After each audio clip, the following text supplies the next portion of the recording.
Hola, ¿cómo están? Bienvenidos a este maravilloso proyecto que se llama Desde la Práctica, un proyecto que nace en plena pandemia con un estudiante universitario en plena deconstrucción que ha pasado por miles de paradigmas y sobre todo por los paradigmas religiosos. Me presento, mi nombre es Samuel Pineda, soy profesor en Educación para la Salud, recibido en la prestigiosa Universidad Nacional de Santiago del Estero, una universidad pública, inclusiva, laica y de calidad. 4 años hace ya de la pandemia, hoy se está dando nuestro primer episodio y nada más y nada menos que hoy vamos a empezar con un tema actualmente que ya no debería ser polémico, pero como han surgido nuevos discursos, nuevos debates que no son tan nuevos, pero estamos volviendo, retrocediendo en algunos discursos, hoy tenemos una invitada de lujo para este episodio que hemos denominado inclusivo. Ella es María Marcela Castillo, es acompañante terapéutica del Consultorio de Salud Sexual Integral del Hospital Independencia. Además, trabaja en la UPA número 25 del barrio Belén, es activista y conductora de Transmitiendo Realidades, un programa que va por su 8ª temporada. ¿Cómo estás, Marcela? ¿Cómo andas? Muy bien, muy feliz. Muchísimas gracias. Éxito asegurado, porque hay que decretarlo. Es el primero de este proyecto que tenías, como lo decías, desde la pandemia. Entonces, vamos para adelante. Vamos a seguir deconstruyendo. Muchas gracias por el espacio y la importancia de ser el debut en estos tiempos en los que estamos transitando que está transitando nuestro colectivo. Como vos lo decías, de deconstrucción y de la pedagogía. ¿Por qué no? Vamos a llamarlo de esa manera. Vamos a ser un poco pedagógicas en lo que podamos para que quede este precedente para las generaciones. Exactamente. La idea de este programa, de este video podcast, es siempre mantener una información científica, además de charlar, hacer un ida y vuelta sobre unos temas que ya se van a ir enterando a medida que vaya pasando el programa, porque bueno, como hemos denominado este episodio, que es el primero, que se llama inclusivo. Cuando yo te digo inclusivo... Y mira, a mí, primero y principal, es el tema por el cual nosotras nos hemos escabullido para poder ingresar al sistema de salud. Muy bien. Necesitábamos eso, lo veíamos desde ese punto de vista, ser incluidas a un espacio. Muy bien. Por ejemplo, entonces para mí el término inclusión tiene que ver mucho con este espacio de salud sexual integral hoy en día. Muy bien. Antes ex consultorio inclusivo, pero tiene que ver con esto del ya estar, o muchas veces la necesidad que mi colectivo tenía de ser aceptado, de ser incluidos a ciertos espacios. Me va por ahí cuando se habla de la inclusión laboral, obviamente también. Obviamente. Inclusión dentro, hasta te diría, las familias, ¿sí? Porque hay siempre, o ha habido, en estos tiempos menos, pero porque tiene que ver con esto de esta desconstrucción, de estos espacios que funcionan desde hace 6 o 7 años, por ejemplo. Exactamente, y cómo ha costado, ¿no? En una sociedad que va transformándose, a pesar de que pasen los años, el pensamiento social, como sabemos, es un pensamiento colectivo, y que el sentido es una construcción social, y que el sentido común va a cambiar dependiendo de la época también. Antes, por ejemplo, se pensaba de determinada manera, hoy se piensa de otra manera, y así vamos en constante transformación. Y como esto es desde la práctica, te hemos invitado también para que nos cuentes un poco de tu historia personal, pero sin antes quiero mencionar un hecho muy importante que es con lo que quiero empezar para meternos en tu vida personal después. Te quiero hablar un poco de la ley 26.743, la ley de identidad de género, una ley que ha marcado un antes y un después para el colectivo trans y también para la comunidad LGBT en todo lo que respecta en materia de derechos, porque ha sido una conquista. Sabemos bien que las personas de la diversidad no han tenido una conquista de derechos fáciles. Si hablamos de las mujeres también se pueden meter en esa categoría, pero ha sido también una conquista muy difícil. Han tomado años, han tomado décadas, han tomado muertes de compañeras, muertes de muchas personas también. Bueno, la ley dice más o menos así, dice que reconoce el derecho de todas las personas a identificarse y ser tratadas de acuerdo a su identidad de género. Y aquí, Marcela, yo quiero preguntarte, ¿qué diferencia hay entre sexo, género, identidad de género y orientación sexual. Esto con un propósito de que puedan comprender aquellas generaciones que quizás no los comprendan y también aquellas personas que no estén tan informadas. Hoy en pleno 2025 decimos, a ver, esto es algo que se sabe, pero en realidad no es tan así. Hay mucha gente que desconoce. Exactamente, y sobre todo vamos a ser bien pedagógicos en este sentido, porque de acuerdo a los tiempos que estamos transitando, se están bajando muchos links de páginas oficiales que pertenecían a los gobiernos anteriores. Entonces, entre esas cosas, también nosotras queremos que esto quede, que hoy en este debut tuyo, que en este primer programa, en este primer podcast tuyo, quede algo que digan las generaciones que vienen, que de pronto sexo se refiere a la característica biológica y física que define a una persona como masculino, femenino o intersexual. Bien. Ahí lo importante, que ya en esta ley colocamos el intersexual. Eso está maravilloso. Incluye cromosomas, órganos reproductivos y características secundarias como la voz, vello facial, etc. Muy bien. Eso sería el sexo. Eso por un lado es el sexo. Eso por un lado el sexo. Vamos con el género, así quede bien claro. Se refiere a la construcción social cultural que asigna roles expectativas, y normas a las personas según el sexo. El género puede ser masculino, femenino, no binario, etc. Género es una identidad que puede o no coincidir con el sexo asignado al nacer. Se ha entendido esta parte, ¿verdad? Sí. Sí, se le entiende. Porque el género puede ser, te lo dan al nacer, etcétera, pero o el sexo también, pero vamos a ir por partes. Eso sería la parte del género, ¿sí? Bien. Si hay algo que no se entiende, me lo dices. Muy bien. Identidad de género, ¿sí? Se refiere a la percepción interna y personal de uno mismo en relación con el género. ¿Sí? Es la forma en que una persona se identifica a sí misma en términos de género, identidades de su sexo o asignados al nacer. Independientemente de su sexo. Esa palabra es muy importante. Claro, independiente de su sexo asignado al nacer. Ahí podríamos hacer un paréntesis y ser bien específico. En mi caso, María Marcela Castillo, mujer trans de 47 años, me han asignado un sexo y un género al nacer, el cual en mi construcción me ha generado muchísimas incógnitas. Bien. Pero por suerte con el correr del tiempo, con contención, con experiencias vividas, me he ido dando cuenta que era lo que me pasaba. La orientación sexual se refiere a la atracción emocional, romántica o sexual que una persona siente hacia otra persona. Las orientaciones sexuales más comunes son heterosexuales, homosexuales, bisexuales, pansexuales y asexuales. Bien. ¿Sí? O sea, en resumen, hacemos un pequeño resumen en esto nomás por si no ha quedado claro. El sexo se refiere a las características biológicas. Ahora sí, aquí pongo un ejemplo. Dime. Sexo, literalmente, naces con pene o naces con vulva, determina tu sexo biológico, más otras características que son los cromosomas. Sabemos que XX para mujeres, XY para hombres. Exactamente. Bien. El género se refiere a la construcción social y cultural. Bien, es lo que la sociedad espera según vos sos. Si naces con pene, la sociedad va a esperar que vos actúes de determinada manera. Si naces con vulva, también. Por ejemplo, los varones siempre se esperan que sean más robustos, se esperan que sean fuertes, las mujeres se espera que sean dulces. Por ahí va el género, ¿no? Exactamente. Bien. La identidad de género que refiere a las... Las identidades de género se refieren a las percepciones, claro, percepciones internas sería. No veo bien, me tendrían que haber dado los anteojos, chicos. La identidad de género se refiere a la percepción interna y personal.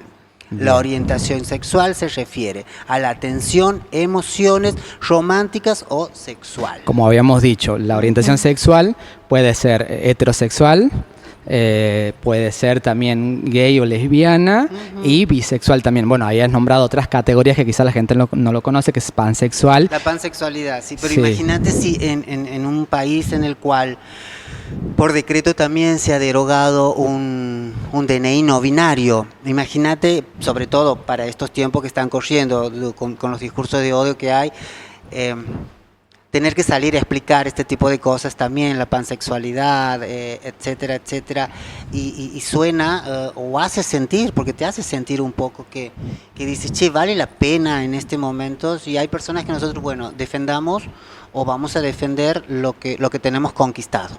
Muy ¿sí? bien. Porque en definitiva lo que estamos defendiendo son nuestras leyes.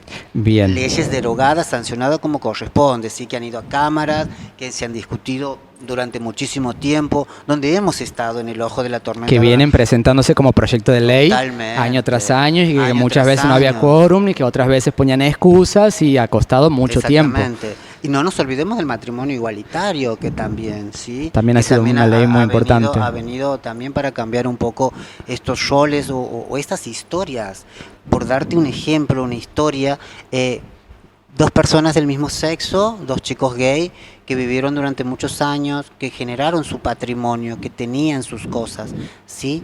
De pronto, de la noche a la mañana, uno se enferma de ellos y obviamente que era su compañero el que iba a ser el beneficiario de lo que su otro compañero habían construido juntos. Claro. Su casa, su patio, sus cosas personales. Como debería haber sido Como debería siempre. haber sido siempre. Pero ¿qué pasaba en ese momento? De pronto vino una familia que nunca lo aceptó y borró todo de un plumazo. Borró Exacto. su historia, borró su compañero de vida, lo dejó sin nada. Entonces, así como esa, muchas historias. Entonces, lo importante de este matrimonio igualitario, porque llega para eso. En mi caso personal te puedo dar mi ejemplo, 14 años conviviendo con una misma persona. ¿Cómo se Hay una llamaba cosa. él? Así le mandamos un saludo también. Santiago, muy Manuel. buena persona, hemos Gracias. compartido. Mi compañero de vida, como yo le digo, sí, al margen de esto, de hacer uso de esta ley de identidad, de esta ley de matrimonio igualitario, tiene que ver con esto. Y también tiene que ver con esto el de construir de su familia, ¿sí? Como Sí. lo decíamos, con esos pensamientos, con una religión que los atraviesa, con hábitos, con costumbres. Después de 14 años, esto también habla de los cambios que se está teniendo, ¿sí? Exactamente. A Y través de nuestras leyes. sobre todo venimos teniendo un avance en materia de derechos en nuestra República Argentina. Ujú. Y bueno, hoy, en pleno 2025, han empezado a surgir estos discursos que Sí. pretenden hacernos volver atrás. Y aquí es donde yo quiero decir que no hace falta ni ser de izquierda ni ser de derecha para posicionarse con el tema de la diversidad. ¿Por qué? Porque la diversidad, además de ser sujetos de derechos, siguen siendo personas, y en cualquier momento podemos tener un familiar con una diferente orientación sexual, con un género diferente o con una identidad de género totalmente diferente. O con una capacidad diferente, También. compañero, una capacidad diferente. No nos olvidemos eso también. Cuando hablamos de ser inclusivo, tanto desde lo sexual como de lo personal, con capacidades diferentes, con limitaciones, etcétera, etcétera. O sea, es tan abarcativo, si hablamos de incluir, ¿sí? Pero en esta mesa y en este momento es eso, la sexualidad, el colectivo de la diversidad, lo cual nos lleva a este debut, a este primer podcast. Entonces, vamos por ese lado, a que esto quede instalado, a que esto sea incluso hasta pedagógico, como decíamos recién, ¿no? Sí, que lo puedan exactamente. utilizar en donde fuese necesario que llegue la voz de una militante, de una activista, de una comunicadora social, ¿sí? Y de un profesional como vos. Muy bien. Habíamos hablado de la diferencia entre sexo, género, Ujú. identidad y orientación sexual. Y aquí es donde te quiero preguntar Ay, a ver. cómo ha sido tu proceso, porque Ay, qué bueno. seguramente habrás tenido un proceso en el cual tenías que asimilarlo en una época donde estas cuestiones eran súper tabú y eran muy ocultas. Una persona con una diferente orientación sexual tenía que ocultarse para poder estar con otra persona. Sí. Y ni siquiera hablar del colectivo trans, que para ser trans era lo más marginal que uno se podría imaginar porque la sociedad juzgaba, no entendía. Entonces, ¿cómo ha sido, en cambio, a tu vida esa transformación, ese darte cuenta, ese proceso de adaptarte, de decir, no, no estoy coincidiendo con lo que la sociedad plantea? La sociedad plantea que las mujeres tienen vulva, que las mujeres, ciertas cosas son de mujeres, y yo he nacido con un sexo diferente, pero no me siento parte de este sexo. Entonces, ¿cómo empieza María Marcela a darse cuenta que no podía coincidir en esa realidad en la cual estaba viviendo? ¿Cuál es tu historia de vida? ¿Cómo pasas de darte cuenta? Si lo ocultabas, no lo ocultabas, si después ibas y les contabas a algún familiar, podías decirlo, te sentías libre, apresada. Quiero que te explayes y tomes perfecto. Todo el dominio del micrófono en este momento. Muchas gracias. La verdad que creo que cuando en mi caso, tengo siempre recuerdos vívidos de mi infancia. Me veo arriba de un silloncito con un jardinero que tenía un perrito aquí, que después una foto me lo recordó, y jugaba en el jardincito de mi casa, quinchos o verjas de por medio, en lotes en un barrio clase media baja, con las necesidades que creo que muchos se enfrentaban en aquel momento, con una mamá que trabajaba de lavandera, con un papá que primero tenía el oficio de carpintero y su familia así lo continuó durante mucho tiempo. Después las cosas han ido cambiando con el tiempo. Soy la menor de 8 hermanos, entonces hay cosas que las sé o están en mi memoria, registros, porque me he criado con eso de que mis hermanos contaban ciertas situaciones que la familia había atravesado. Y a esto se suma mi infancia, una infancia normal, la menor de 8, la más mimada, la que yo sentía que me protegían e incluso decía, che, ¿por qué este exceso de protegerme?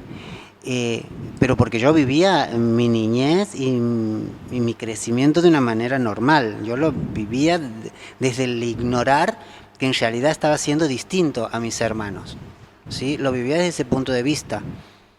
Cuando quizás empiezo a tomar un poco, o cuando marco, o cuando se me marca cierta diferencia. Cuando me festejan los cumpleaños, el cumpleaños número 5. El cumpleaños número 5.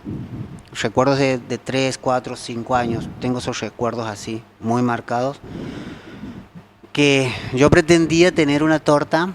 En esa época estaban muy de moda las tortitas, que era el cuerpo de abajo, era un vestidito y el cuerpito de la muñequita. De la muñequita, exacto. Yo pretendía eso, pero obviamente la historia era otra, ¿no? Tienes que tener otra torta.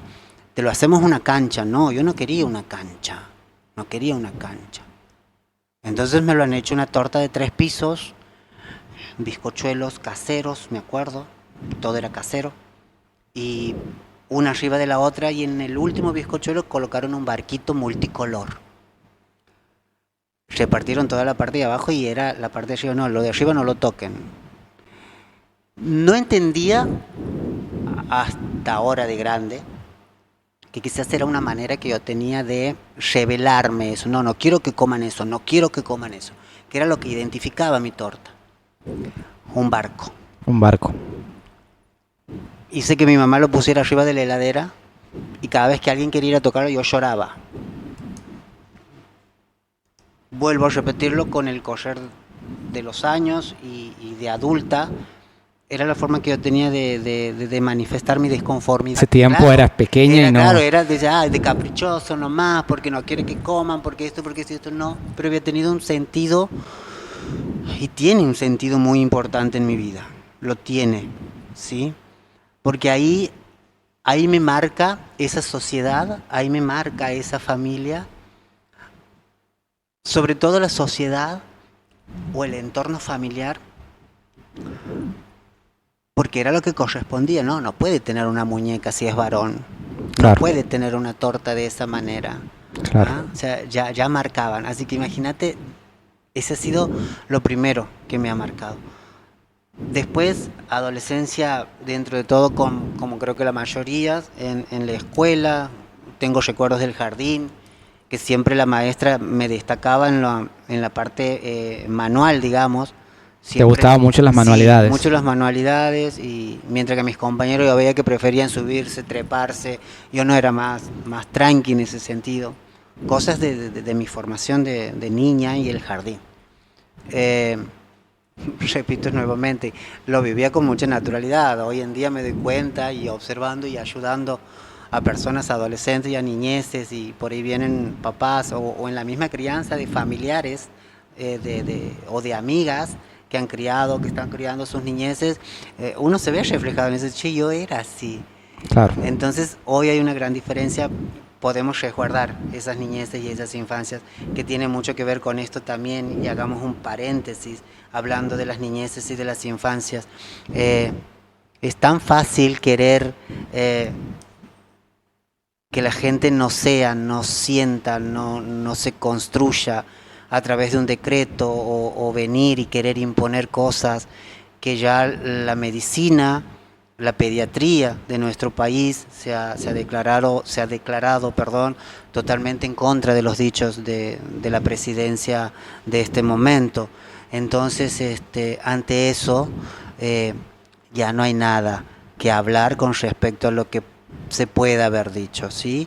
O quizás salir a aclarar, no es así, no es lo que se dice, no se amputa, no se cercena a nadie, no se corta nada a nadie, ¿sí?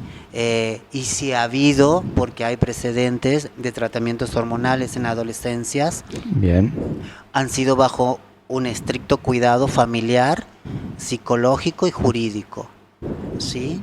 Ha habido un juez que ha dictado, porque se ha llegado hasta esas instancias, es porque así la ley de ese niño, de esa adolescencia lo requería, y acompaña esos crecimientos. Entonces, de las adolescencias, hasta ahí podemos decir, ¿sí? De las adolescencias y de las niñeces. Hay que seguir cuidándolas como pretendemos nosotros hoy, las adultas mayores.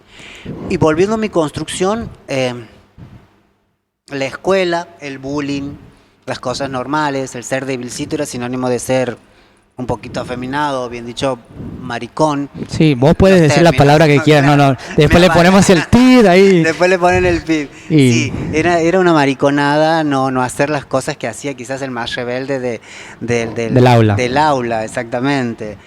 Tirar cosas, encerrar compañeros, tirar cohete.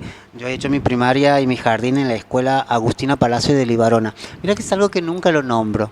Nunca nombro a mi escuela, en la cual, por mis calificaciones, tenía el tercer promedio más alto en el primario, ¿sí? Porque me enfocaba en eso, quería sobresalir, quería siempre ser un poquitito la distinta de la clase, y era esa manera, ¿me entiendes? Estudiar, súper aplicada. Claro. Fui abanderada, éramos 3 abanderadas en esa época, en mi adolescencia. Entonces tuve una infancia, una adolescencia, y de la escuela primaria el recuerdo ese súper grato de las notas, de las calificaciones, y que siempre te felicitaban los profesores por ser aplicada. Claro. No obstante, el secundario que intenté... Eso es lo que me interesa, porque el secundario es como me que... metieron en una escuela religiosa. No, encima. Te juro. Entonces, como que en el secundario tendemos a explorar más, a mostrarnos más, entonces por ahí capaz que esa sea una parte que puedas contar. Cuando a mí me hablaban desde lo religioso, y me hablaban de Dios, y etcétera, etcétera, y Dios es amor, y Dios es amor. Pero ¿por qué me censuran? ¿Por qué te tienes que cortar el pelo? ¿Por qué de pronto no iba la imagen mía con la que quería mostrar, ¿me entiendes? Con la que me nacía en mí, mis uñas largas, mi melena, mi actitud, mi expresión de género en ese momento? Creo que ahí vino ese golpe. Y cuando se dieron cuenta los profesores de mi rebeldía, quizás también, utilizo mucho este término porque creo que era la manera que teníamos de demostrar nuestra disconformidad con lo que sentíamos, con lo que queríamos ser, y con los que nos querían imponer. Sí. Con lo que nos querían imponer, no, vos tienes que ser de esta manera, sobre todo en el colegio religioso, y que sí, bueno, creo que calculo de haber durado 3 años. No, ¿ahí no has terminado? No he terminado, no lo termino, por un tema de que me parecía aburrido, me comencé a aburrir, sentía que no iba a ningún lado, lo cual me llevaba las materias todas a diciembre. Claro. Y eso fue tema de conversación para mis profesores, porque, pero esta persona, este chico en ese entonces, con los mejores promedios del primario, ¿por qué en esta situación? Y me daba lo mismo, llegaba a diciembre, todas las materias a diciembre y las aprobaba todas. O sea, decían, pero ¿cómo? Lo que no has hecho en un año, lo haces en 2 semanas. Claro. Creo que eso lo he hecho durante 2 años. Entonces, era mi manera de demostrar, no, yo sí puedo, esto sí puedo hacerlo. Claro. Sí, no me jode. No me jode para nada, pero me aburro. ¿Me entiendes? Bien. Encima, la parte de educación física, que era lo más complejo. ¿Cómo es? No. Eso sí, ¿cómo es ¿Cómo ha sido esa situación? para una persona, exacto, así? Y ha sido un poco hasta traumático, te diría. ¿Sabes qué es lo que a mí me salva? A mí me salva en ese momento y en ese contexto de la escuela, mi profesor Walter, porque fue mi profesor del primario. Desde mi primer grado hasta mi 7º grado. Fue mi profesor del primario. Él me salvó un poco de toda esa situación. ¿Y sabes cuándo me salva él? Cuando él me dice, pero, profe, le digo, me dice, yo te conozco. Yo te he visto crecer. Yo sé quién sos, Marce. Y no te hagas problema, porque me quedaba una última materia para rendir en ese momento de educación física, ya en el secundario, y me dice, vamos con el oral, porque no te voy a obligar a algo que yo sé, en lo cual no vas a responder. Claro. Mira cómo me marca ese profesor. Pero ha sido algo muy importante, sobre todo en la época. Por supuesto que sí, él después tuvo un cargo importante en la provincia, si no me equivoco, ya no está entre nosotros. El profesor Walter Ríos, creo que era el apellido, vivía en el Jorge Newbery, una maravillosa persona. Y después de muchos años lo crucé sobre la avenida Colón, ya entubada la Colón, lo crucé. Y lo miré, y, ¿qué tal, profe? ¿Qué tal? ¿Cómo anda? Y esas cosas de la vida, ¿me entiendes? Esas personas. Después no lo volví a ver más. Pero eso del secundario, ¿me entiendes? Que también es la importancia que quede este mensaje. Claro. Que quede el mensaje para esas generaciones. Lamentablemente hay cosas en la escuela, porque es lo primero que te inculca la familia y que los padres, no, estudiar. Sí, pero voy a estudiar desde mi comodidad, desde lo que yo sepa que puedo dar o brindar. Claro. Los otros sí me hacen caer en cuenta. Porque todo cambia, los teléfonos cambian, la tecnología cambia. ¿Por qué la manera de enseñar sigue siendo la misma, uno atrás del otro? Creo que esa parte también tendría que cambiar. Tendría que ser algo más didáctico, de acuerdo a lo que a la persona le interese. Juntar al primer grado, al segundo grado y de pronto decir, ir viendo los profesores preparados, con experiencia, con perspectiva. ¿Me entiendes? Quizás es un poco claro. Ambicioso lo que digo. Sí, pero no estamos tan Por lejos, supuesto. pero corremos peligro de volver hacia atrás, como lo remarcaba al principio. Claro. Hoy creo que la perspectiva de género, todas las teorías queer también, si se los quiere meter, las teorías LGBT, son hoy moneda corriente, por ejemplo, en la universidad pública, y no es un arma de adoctrinamiento como lo plantea el presidente, o como lo plantean muchas personas, es más bien es tener una conciencia de que hay personas sujetos de derecho que necesitan también ser visibilizados, porque son una minoría. Entonces a la minoría no las podemos tener olvidadas. No, porque son minoría, no le vamos a llevar al apunte, y sobre todo venimos en una sociedad que viene evolucionando, y al evolucionar, el no darse cuenta de que, bueno, estamos en pleno 2025 y decir que una persona es trans, es una persona degenerada, es una persona pedófila, atrevida, como en muchos casos se ha dicho, es tener una total ignorancia, porque en realidad, si nos vamos a la realidad, muchos de los abusos intrafamiliares suceden por personas heterosexuales. Aparte, como nosotros también decimos en ese sentido, yo no he nacido de una mamá, de un papá homosexual. No, mis padres han sido heteros, o al menos así los han construido, o así era el mandato.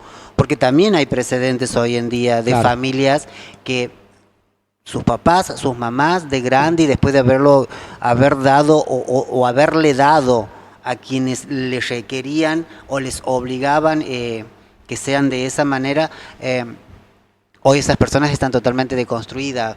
El papá vive con su pareja homosexual o viceversa, su mamá vive con su pareja lesbiana. Entonces también esos padres no han venido con un manual Y Claro. han educado a sus hijos de tal manera que sus hijos nunca han podido ser ellos mismos. En muchos casos, y conozco muchísimas experiencias. Entonces creo que también es eso, ¿me entiendes? Formar a personas, pero desde la libertad misma, no desde esta libertad que nos quieren imponer hoy en día. Exacto. No, desde la libertad misma de poder ser uno mismo. Volviendo un poco a mi construcción, para que, si quieres, para que lo cerremos o para que le demos el formato, tengo la experiencia del cumpleaños de mi mamá. Mi mamá creo que cumplía 50 y pico, ponele. Yo 18 años, era mi primera, me habían invitado por primera vez a una fiesta donde éramos todas locas.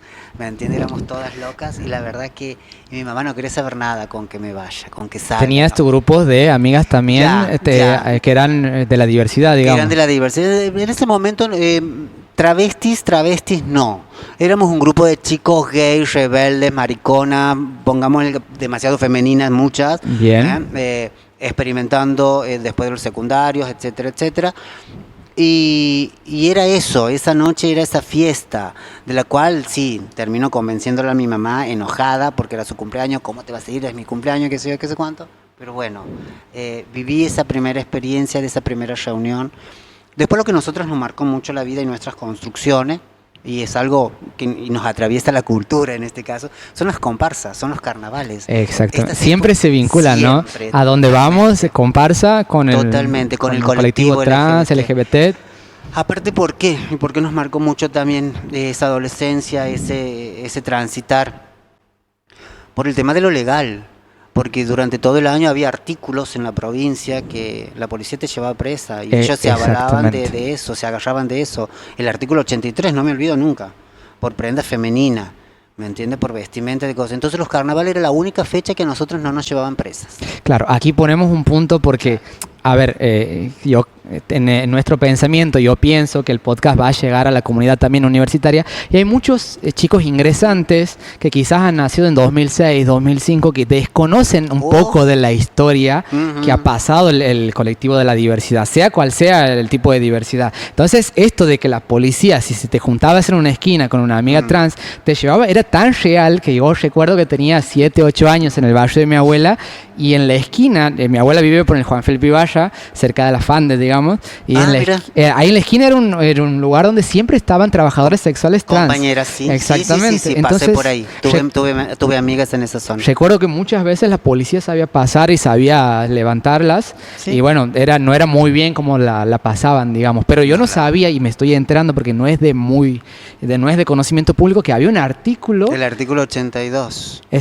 ¿Qué dice el artículo? El artículo 82 era básicamente prendas femeninas y ellos te alegaban otros artículos, ¿me entiendes? Que ropa de carnaval, o sea, Sara saciaba y ellos terminaron. Lo decimos con la generación de mis amigas. Han ascendido muchísimas personas haciendo redadas en Santiago del Estero en aquella época. Han ascendido muchas personas haciendo redadas y la redada éramos nosotras. Claro. O sea, el trabajo de ellos ascendía de acuerdo a la cantidad de veces que quizás a nosotras nos metían presas. Claro. Fuerte. Muy fuerte. Sin mencionar que nos sometían a estudios, nos hacían estudios de enfermedades de transmisión sexual muy invasivas. Invasivas también. Muy invasivas. Sí, incluso no se utilizaba como quizás ahora con una simple... Claro, incluso en la época se pensaba que las personas trans, travesti trans, tenían alguna patología psicológica o era... Sí. Hasta hace poco también se pensaba, ¿no? Pero, pervertidos, y hay muchas personas, muchas compañeras que han muerto con esa mote.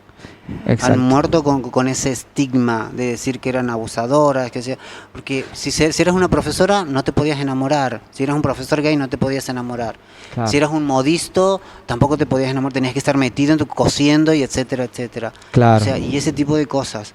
Entonces, hoy en día y desde las nuevas perspectivas y desde las nuevas miradas y de las nuevas inserciones a ciertos espacios, todo eso va cambiando. Y qué importante lo que acabas de decir para esta comunidad, el tema de la justicia. Estamos hablando de otros gobiernos. ¿Sí? No podemos no hablar que era un gobierno muy dictatoriano en esa época, que las personas de la diversidad no tenían ni voz, ni voto, ni nada. O sea, salíamos a comprar pan y nos metían presa. Encima en ese tiempo no había internet, no existía Instagram, el Facebook, TikTok, y hoy las cuestiones que tienen que ver con estos temas se viralizan más por las redes sociales. En ese tiempo lo que había era el teléfono y los diarios, pero incluso quizás en Europa o en Estados Unidos se estaban formando o existían colectivos trans, y aquí todavía no, porque obviamente no se corría la voz, no había representatividad. No había activismo. No había activismo, exactamente. No había activismo, no había organizaciones de la sociedad civil. Eso llega después con el tiempo, y sí o sí llega del nombre de María Pía Baudraco para nosotras. Una mujer trans visionera que venía con esas ideas y nos ha ido a todas las que ella ha podido juntarnos, tratar de meternos ese chip en la cabeza, ese saber que teníamos la posibilidad y que podíamos tener otras vidas, otras calidades de vidas, otras perspectivas, ¿sí? De poder trabajar, de poner una identidad. Es más, lamentablemente Pía Baudraco muere días antes de lo que se sanciona la ley de identidad de género. Ella ha sido la precursora de eso. Ella venía aquí a Santiago, se quedaba con nosotros, charlaba, reuniones de mate, reuniones de comidas en la casa de Luisa Paz. Entonces, que sería la primera de las generaciones de mujeres trans en nuestra provincia. Yo encasillaría la segunda generación de mujeres trans sobrevivientes. ¿Sí? Estamos hablando, yo casi, con 47 años, tengo compañeras que han sobrevivido de 60, 60 y pico, las pocas que quedan. Las pocas que quedan. Entonces también es un poco eso, reivindicar desde todo esto y desde estas nuevas construcciones y aportar la experiencia de mi niñez, de mi adolescencia, porque he sido una niña trans, pero no lo sabía. Jugaba con las muñecas de mi hermana, peleaba, le generé hasta un trauma a una de mis hermanas porque me lo reconoció en algún momento. Yo sin saber lo que podía generar en eso y pedí disculpas, pero era mi sentir. Yo quería esa muñeca, no quería el auto. Entonces, hoy en día, y para hacer una adolescencia, y creo que con esto terminaríamos un poco la parte de lo que es, obviamente si vos lo decides, niñeces e infancias, y se habla tanto de los juegos, los colores no tienen género. Sí, es verdad. Dejemos que esas niñeces crezcan, nazcan, no le generemos a ninguna hermana eso que quizás a mí hasta me da un poco de culpa de adulta, ¿sí? Sin saber lo que le generaba a mi hermana por quitarle su muñeca. Entonces dejemos que las niñeces vivan su vida como la quieren vivir, es un juguete. No metamos esa presión en ese sentido. Los juguetes, como todos, son construcciones sociales. Siempre hay un ejemplo muy práctico, ya que estamos desde la práctica haciendo alusión. Siempre les digo a mis amigos que no están tan interiorizados en el tema, les digo, hay que pensar que todo es una construcción social. ¿Por qué? Todo. Porque es un acuerdo social imaginario sobre algún objeto, sobre alguna cosa. Por ejemplo, esto se llama copa porque la mayoría hemos decidido que esto se va a llamar copa, pero en algún momento podríamos haber decidido que esto se llame mesa y la mesa se llame copa, y no cambia absolutamente nada solo el nombre. Entonces, decir que el vestido es de mujer y que el pantalón es de hombre, o que hay ropa, entonces son etiquetas que nosotros mismos las vamos inventando con el pensamiento social, con ese acuerdo imaginario. Esto es obviamente psicología social, esta es mi materia favorita, pero con ese ejemplo tan básico les puedo decir, mira, cuando nace alguien y vos directamente le dices no juegues con cierto juguete, y quizás el niño, el niño y la niña quiere jugar, no significa que ya está decidiendo su orientación sexual, no significa que el día de mañana va a ser trans. No, pero también podríamos evitar, porque no lo sabemos, podríamos evitar eso, de que a una hermana le haya generado algo. Entonces también, simplemente eso, dejemos ser, que crezcan como ellos quieran, con el juguete que quieran jugar, con el color que se sientan identificados. Creo que como todo mamá, como todo papá, y en muchos casos, porque mi mamá después me lo decía, yo de chico me daba cuenta de lo que ibas a hacer. ¿Y por qué no me lo has hecho más fácil entonces la vida? Porque eran los mandatos. Sí. Eran los mandatos. Y siempre digo, hay cosas que están cambiando por suerte para bien de nuestras niñeces e infancias trans, y para nuestras mujeres en construcción, con tratamientos hormonales, y vamos a seguir en ese camino. Bien, y yo siempre digo que tener esa conciencia social nos abre la mente a un mundo diferente, que en vez de encerrarse, como sabrás, y como habíamos hablado de fuera de cámaras, yo vengo de una crianza religiosa, pero no le... ¿Cómo atraviesa, no? ¿Cómo cambia? Pero no voy a echarle la culpa a nadie, porque es el paradigma de la época, es el sentido común de la época. Entonces hoy más vale, se está deconstruyendo todo y hemos avanzado muchísimo, pero no puedo culpar tampoco ni a mi entorno, ni a la religión, ni a nadie, porque en ese entonces era el pensamiento y no se entendía, las teorías no llegaban a Argentina, Santiago, pero sí que al día de hoy siga pasando, eso ya no lo justifico.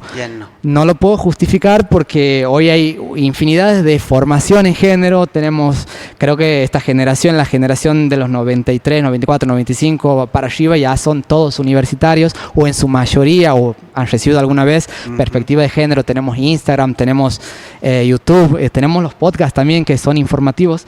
Entonces, el que no quiera ver la realidad, que existe una diversidad, que son personas sujetas de derecho, quizás ya están aman la ideología, no pueden soltar el paradigma, o directamente es una fobia que le pueda pasar a ellos o a algún familiar. Y a tal punto que, mira, en mi caso como mujer trans o como persona afeminada de ese momento, tratando de continuar con mis estudios, después se me hizo cuesta arriba el secundario en el colegio, lo cual tuve que dejarlo, ¿sí? Porque ya era la reunión con las monjas ya empezaron, ya no eran los profesores ya no sabían cómo cuidarme, claro, como este profesor de educación física, ¿sí? Claro. Ya no sabía cómo cuidarme, porque ya obviamente había otro mandato, había jerarquías dentro de un colegio religioso, claro. Entonces ya cuando se empiezan a meter las demás personas, viendo que mis profesores lo único que hacían eran ayudarme, contenerme, claro, y tratar de guiarme de acuerdo, sí, sobre todo el profesor de educación física, de acuerdo a como él me había visto que había sido mi niñez. Entonces se hizo cuesta arriba, ya se imponían, te vuelvo a repetir, se imponían las monjas, ya cuando intervenía el cura ya era, no, ha tenido que intervenir el cura y que esto, entonces claro, han sido cosas que también marcan la religión. Sí. Sobre todo cuando una después estando adentro ve o nota ciertas cosas. Claro. Sin entrar en detalles. Obvio. Pero cuando empiezas a tomar en cuenta de que hay ciertas cosas que no son las normales, que deberían ser normales, por decirlo así, ¿entiendes? Entonces, bueno, listo, no hay drama, vamos por otro lado. Y comencé mis estudios nocturnos en una escuela nocturna ahí y nada, quedaron unas materias pendientes, pero también fue otra experiencia, la noche. La noche es mucho más jodido, ¿no? O quizás en mi caso nos dejaba hacer un poco más a nosotros, era la escuela nocturna, y los alumnos que iban a la escuela nocturna eran lo peor quizás que podía ser. Yo me he egresado en un colegio nocturno, claro, así que sí, pero más o menos se te tenía entiendo. esa mirada de que, ay, ¿por qué estudian en una escuela nocturna? Bueno, porque no ha podido durante el día, nos están distrayendo.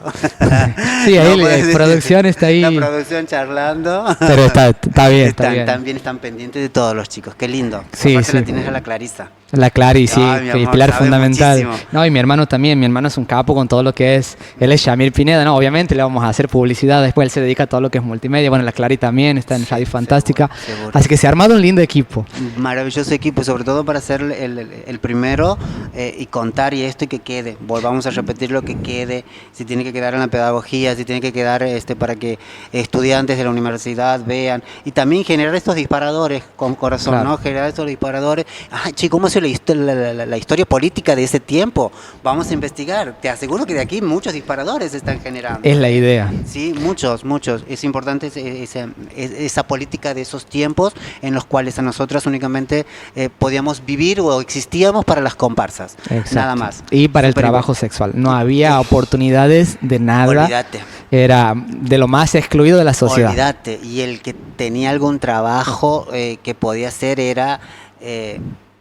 de puertas para adentro, bien tapado, jamás en atención al cliente. Sí. Y mira lo que te digo, jamás en atención al cliente, siempre atrás, ¿entiendes? Y eran profesionales, sí. Eran profesionales. Entonces, nada, esas cosas. ¿En la escuela nocturna me estabas contando? Bien, voy llegando a la escuela nocturna. La escuela nocturna ya yo me encuentro con mi corporalidad y yo ya empiezo a tener un problema con mi corporalidad. Eso te iba a preguntar, Sí. ¿cuándo aparece Marcela? Y ahí ¿Cómo creo se que da el ese proceso? nocturno, creo que el ver otras compañeras, la noche de las comparsas, ver compañeras tucumanas, por ejemplo, no me olvido nunca que me enamoré y creo que era el ideal de mujer que todas queríamos ser como mujeres trans. Vicky se llamaba, era una muñequita, vos la veías, ella era una muñequita, sus pechos, su cintura, su cadera, su cola, y decimos, wow, qué bueno.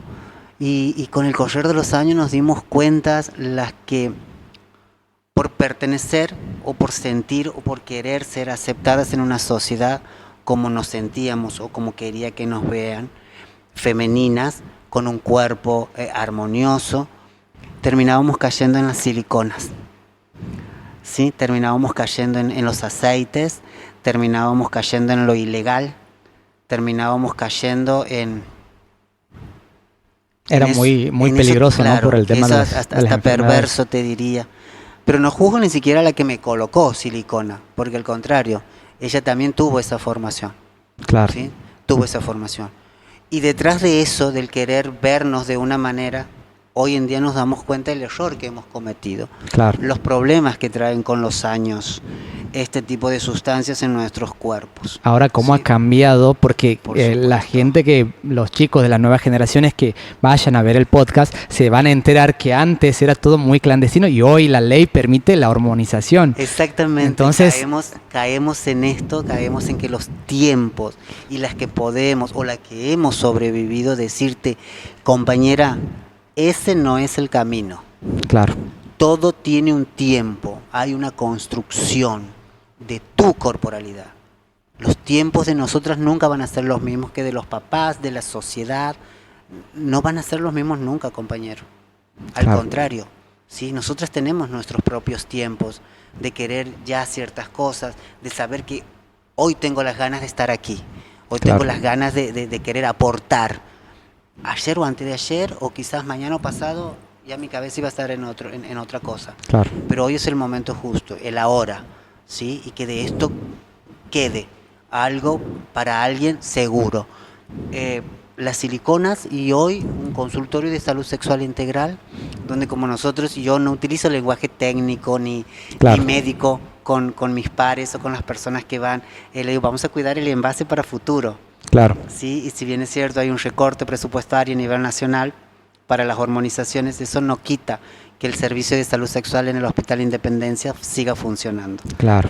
porque sigue funcionando.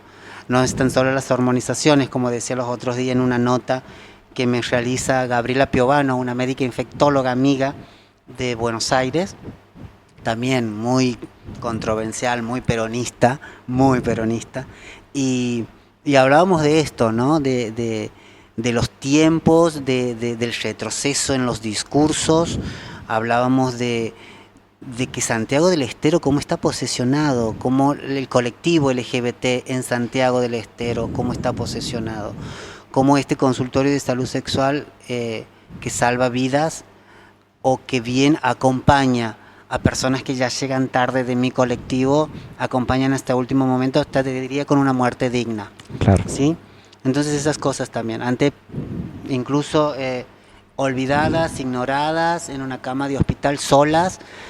Hoy y mi trabajo y mi misión es como acompañante terapéutica estar con esas compañeras que se nos van hasta sus últimas horas, hasta sus últimos respiros.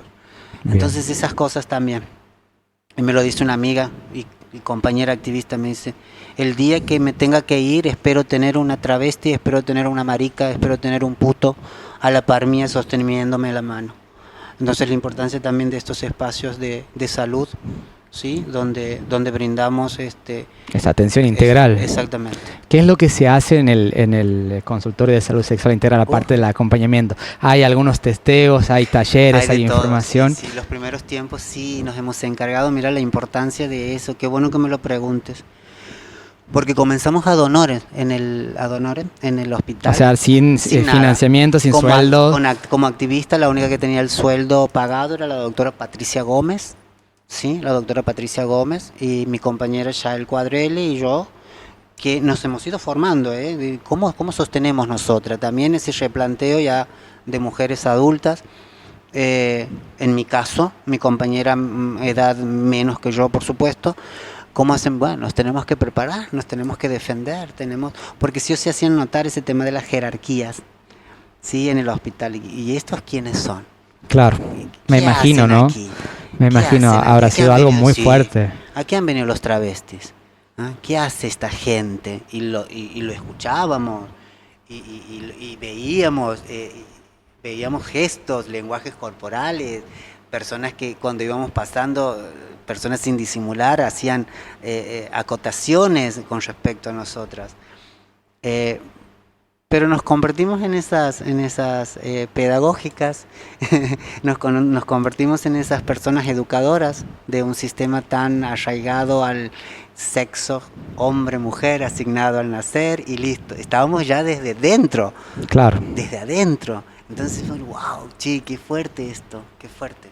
Sí, fuerte cuando de pronto nos hemos dado cuenta que adentro habían muchísimas personas que tenían esa mirada distinta al colectivo, pero que se tenían que regir de un lineaje, claro, de un alineamiento, ¿sí? de una costumbre que tenía el sistema de salud. Y sobre todo a vernos como eso. No nos olvidemos de que desde el 2012 en adelante se deroga la ley de... ¿Identidad de género? ¿O no, el cupo? No, la de psicología. Nos dejan de patologizar. Ajá, bien. ¿Sí? Dejan de patologizar. Entonces eso también ha ayudado muchísimo, sí. Ha ayudado muchísimo, ¿sí? A las nuevas leyes, a seguir promulgando las nuevas leyes, matrimonio igualitario, ley de identidad de género, cupo laboral trans, así. Más o menos en esos tiempos. ¿Ha habido cambios? Sí, cambios sistemáticos, muchos. Bien. Entonces ingresar a este sistema que en nuestro hospital, pandemia de por medio, que era lo importante también, que esto nos une un poco en la pandemia de por medio, pensábamos que nos quedábamos en el espacio. Claro. Y el espacio con lo que contaba era con la entrega de las hormonas. Que era que en ese momento nosotros decíamos, wow, las chicas van a cambiar. Y yo me imaginaba, decía, ya no van a tener que ir a las siliconas, porque las siliconas hacen mal, a mí me están haciendo mal. Hoy en día tengo que tener más cuidado, siendo una mujer adulta tengo que tener más cuidado, tengo que ver de sentarme en lugares donde sean más cómodos, porque me genera dolor.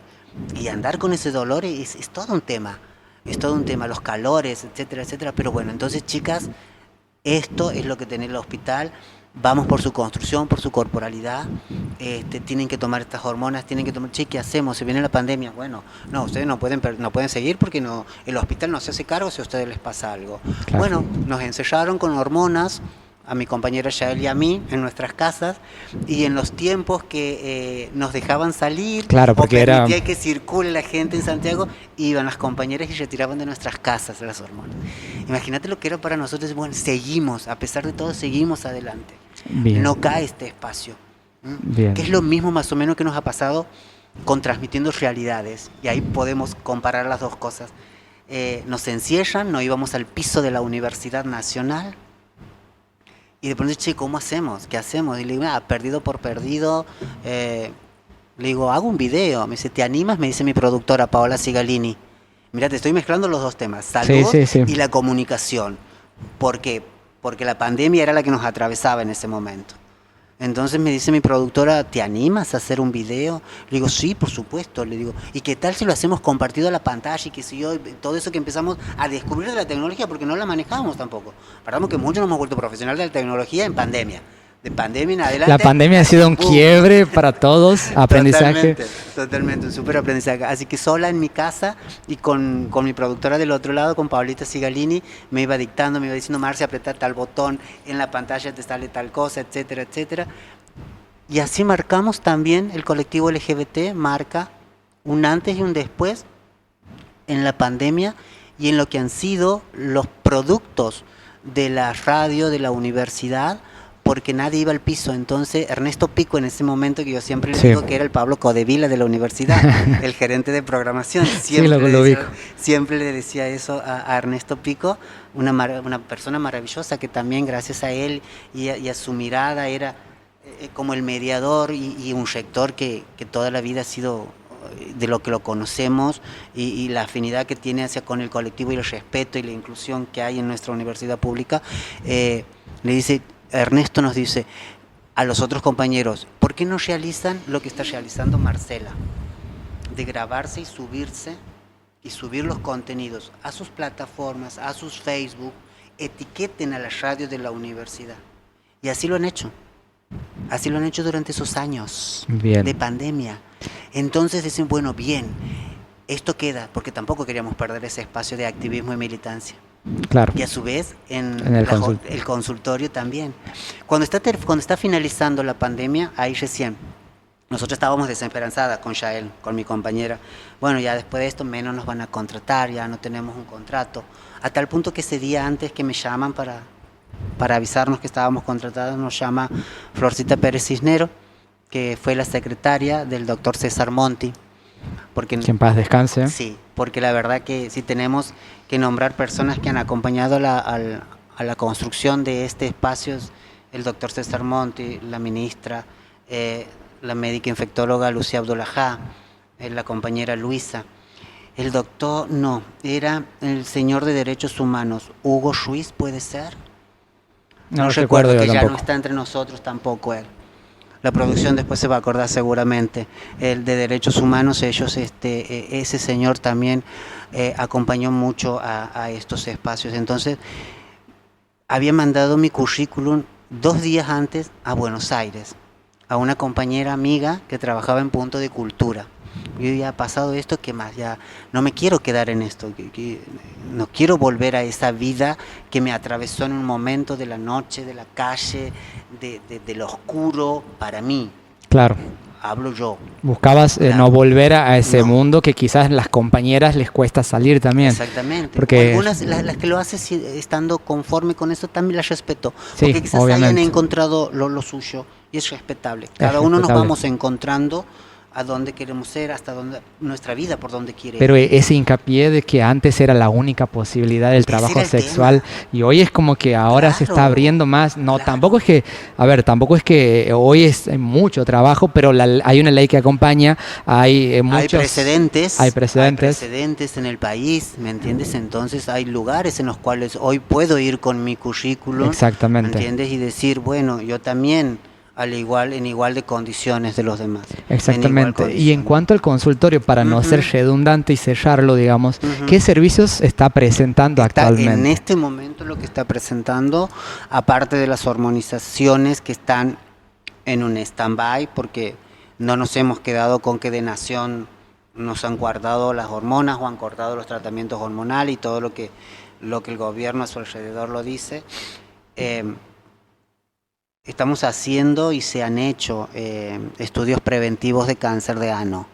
Bien. Se está llevando a cabo, articulando con los demás servicios, operaciones de vesícula, operaciones de la necesidad que el usuario lo requiera. ¿Están haciendo testeos de VIH, por ejemplo? Hay un servicio de Chagas en el Hospital Independencia, pero si la persona llega a nuestros servicios, automáticamente se activan protocolos en guardia, se activan el laboratorio, porque los laboratorios dentro del hospital tienen horarios para realizar ciertos estudios, pero bien, se los activa, se siguen realizando estudios. Sabemos también que este es todo un tema en este momento que estamos atravesando de crisis a nivel nacional, el tema de reactivos, o sea, de medicamentos, etcétera, profilácticos, hay faltantes, por ejemplo, lamentablemente, claro, pocos, quizás de la cantidad que había antes. Sí. Ahora es un poco menos, se está racionalizando más la entrega de profilácticos. Antes vos venías a nuestro consultorio y yo te entregaba una caja de profilácticos, claro, por ejemplo. ¿Me entiendes? Y ahora, de acuerdo, y estamos entregando, fraccionando, claro, para poder llegar, ¿me entiendes?, a más personas. ¿Sí? Bien. Por ejemplo, ¿qué más?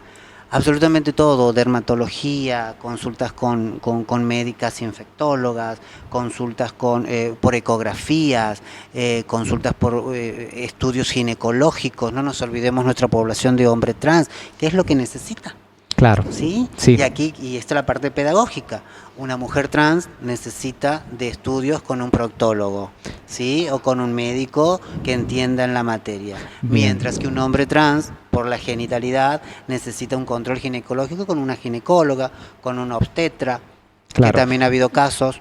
¿Le podrías explicar a nuestra querida audiencia la diferencia entre un hombre trans y una mujer trans? Porque aunque no parezca, todavía es como que no se entiende mucho. Sí, bueno. Así naturalmente, sin lenguaje técnico. No, yo me considero, yo soy una mujer trans, aún conservo mis genitalidades asignados al nacer, con pene, con tratamientos hormonales en mi mama, con una identidad y una expresión de género, pelos largos, maquillada, Claro. vestida acorde a la situación, al lugar, y un hombre trans es un hombre con vagina, en algunos casos aún con mamas, y aquí hacemos un parante, hacemos un stop bien instructivo, porque lamentablemente la población de hombres trans sufren el estigma de, en su construcción, ellos siempre andan con unas fajitas, los blinders le llaman, lo cual eso genera mucho dolor, le genera incluso la postura de su cuerpo. Lo importante de nuestro consultorio es de que se han llevado alrededor, calculamos hoy día, más de 100 y pico de operaciones de mastectomía o toracoplaxia, que Bien. es sacar la mama, ¿sí? Sacar todo lo que es la piel, el pecho, la teta, se lo saca y se genera una construcción más bien masculina. Más bien masculina. ¿Sí? Entonces, con su genitalidad, o sea, con una vagina, obviamente, pero con su construcción, con su ser, con su sentir, ¿sí? Como ellos quieren verse en un coso. Claro, como han definido su identidad de género, en otras palabras. Exactamente. Claro. Entonces esas creo que son las diferencias. Un hombre trans es una persona que tiene una vagina, una masculinidad muy... Obviamente que esto... yendo a la intimidad de la persona, porque después nuestros usuarios, vos lo ves, y son unos pibes divinos, exacto. son los que más hacen bien las cosas, son los que se cuidan, van al gimnasio. Mucha facha. Sí, totalmente. La verdad. Es tan grato, es tan lindo. Creo que lugares en comunes que en los cuales podemos haber estado en algún boliche, en alguna disco, es... wow, mira, y son plenos y son felices y viven su vida como ellos y como se han visto o como se han querido ver frente de un espejo. Claro. Entonces eso, y las mujeres, bueno, nuestras mujeres súper femeninas, su piel, su todo, su construcción, su montaje, entonces eso, hombre y mujer trans. Claro, y yo te pregunto, ¿no? Porque por ahí la gente tiende a confundir muchas cuestiones, como hablábamos al principio de la diferencia entre sexo, género, identidad de género y orientación sexual.